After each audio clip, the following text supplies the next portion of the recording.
Make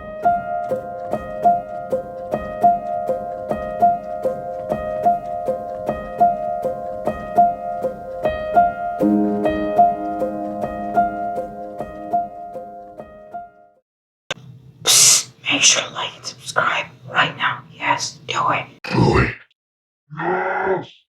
Hello guys, this is Rick from MathX, and today we will be doing the number 22 from the F is equal to MA exam of 2021.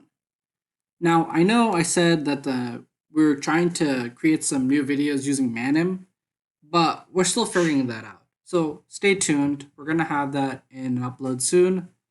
But for now, we're just going to do our classical old style videos. So yeah. So this is the number 22 from the 2021 F is equal to MA exam. And I thought this was a pretty neat problem because it's pretty simple. Like, the problem itself looks scary because, look, it's a real world application of physics. And that always is a little bit more tricky than our simple, like, Atwood's diagrams and those simple models. But actually, when you really like get down to this problem, it just basically analyzes the forces on a free body diagram. And that should be like something anybody who wants to do good in physics should know how to do. Draw a free body diagram and analyze the forces.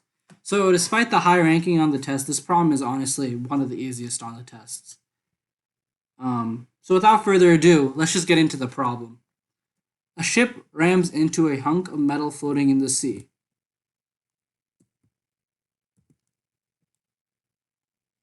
Icebreakers are ships designed so that when this happens, the ice is pushed down beneath the ship. If the coefficient of static friction between the ice and the ship is mu s, what condition applies to the angle theta? Oh my god, look at these lines. Angle theta as shown in the figure such that the icebreaker functions as intended. And then it shows us this really nice visual of a ship and ice and the angle theta. So, like every other problem of this type, our first thing would be to draw a really nice free body diagram, analyzing all the forces involved. So I'm going to take this image and enlarge it so that we can start drawing our beautiful free body diagram. But I'm going to keep the bodies there because. So here's my enlarged diagram. Then I will try to identify a center of mass. This will not be exact because mainly doesn't matter, but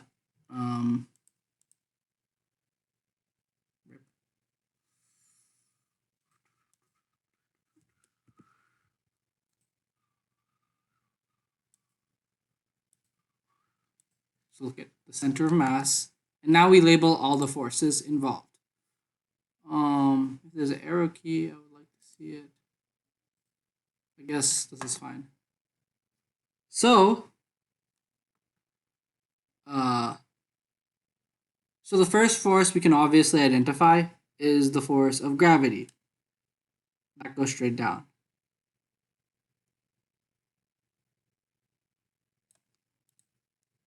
As such. Oops.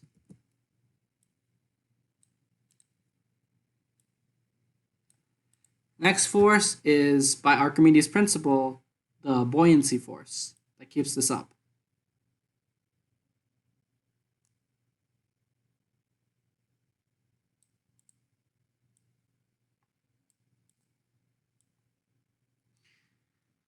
And then next, since the ship is ramming into this ice, there will be a normal force applied by the ship onto the ice.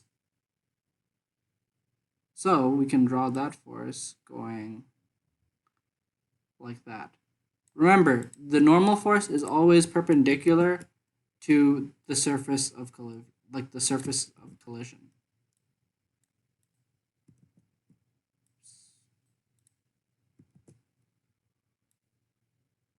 Just like that, really nice. And then our final force is the force of friction, because it said that we have a static coefficient of static friction. And remember, a friction force is the maximum, can go up to a maximum of the normal times the coefficient of friction. So we're going to have a friction force that is perpendicular to the normal force, which if I'm going to draw like a torque diagram, I would put it here. But since I'm just analyzing the forces and not the torques, I'm just going to put it on the center of mass. And it's perpendicular to our normal force.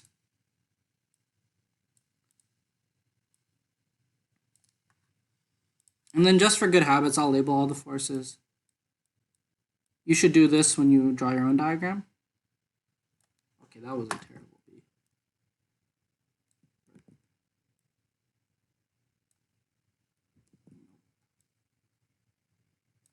So this is our buoyancy force.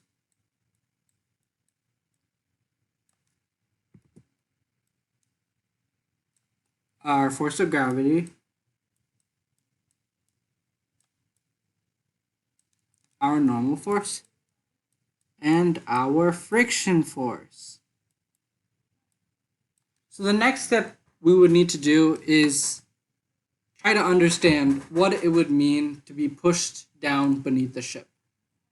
So if it's getting pushed down beneath the ship, that would mean that the forces in the y direction would be less than 0. So sum of Fy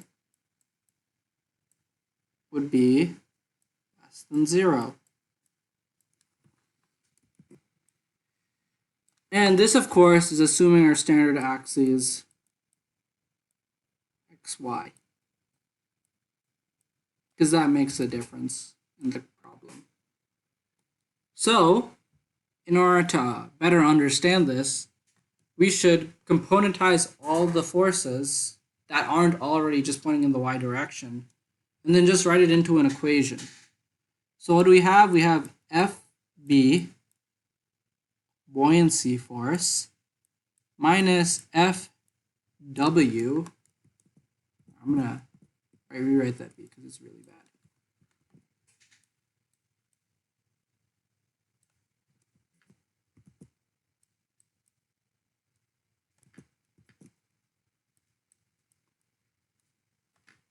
So Fb, buoyancy force, minus Fw, force of gravity,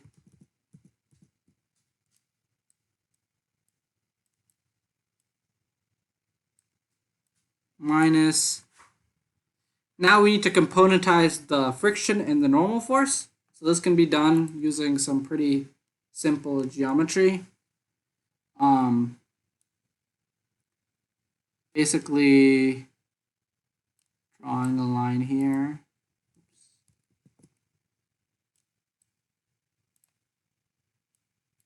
Right, we see that if this angle is theta, then this angle would be theta. So here, this angle would be theta. And since this is 90 degrees, this would be 90 minus theta. So then this would be theta down here. So since this is perpendicular, this would be 90 minus theta. So this here, the line formed here would be the angle formed by the F friction and this line. Down here would be theta again. This would be 90 minus theta because it's perpendicular to the friction, and then this would be theta again. So using this angle, we can see that the force of friction going up in the y direction is sine theta, right? Opposite from the angle.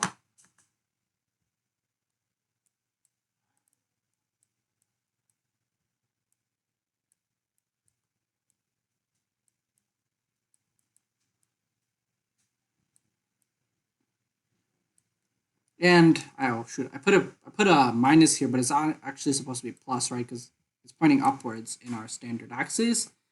And then finally, we have our normal force, and this is going down. So the y component of this downward normal force would be our Fn cos theta, and would be minus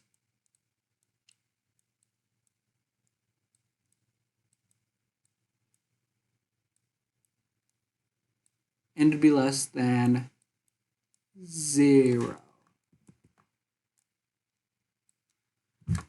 So like that, we have all the forces going in the y direction, FB minus FW plus F sine theta, our friction upwards, and our normal force downwards.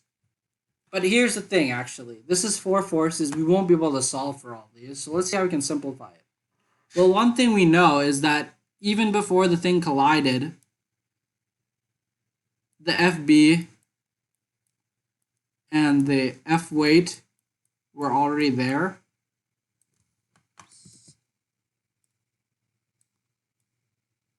And it didn't sink. So this automatically tells us that our buoyancy force and our weight force cancel out. So we honestly don't even need to put this in this expression. Because even before the ship applies a force to it, these two forces were canceling out. So it's not like because the ship collides, the number, like the amount of water under the iceberg will change at that moment, right? The amount of water under the iceberg will be the same, so the buoyancy force will be the same, and the mass won't just suddenly change, so the weight will be the same. So these forces are equal before, and thus they'll be equal afterwards. So really, it comes down to the equation F sine theta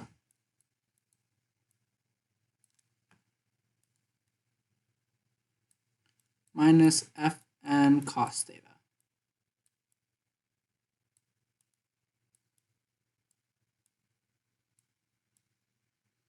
And we basically need this to be less than equal to 0 in order for it to go down.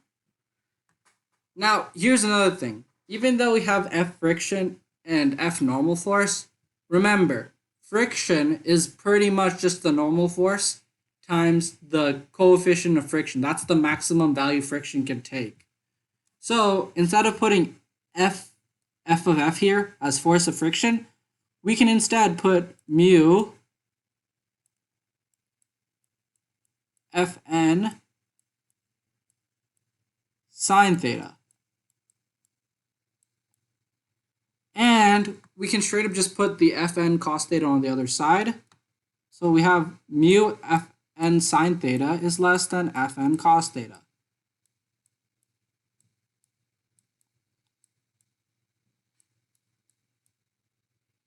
So we can cancel out Fn from both sides without any issue. And we're going to get mu sine theta is less than cos theta. However, once again, if we divide the sine theta from both sides, we get cos theta by sine theta, or as is better known, cot theta.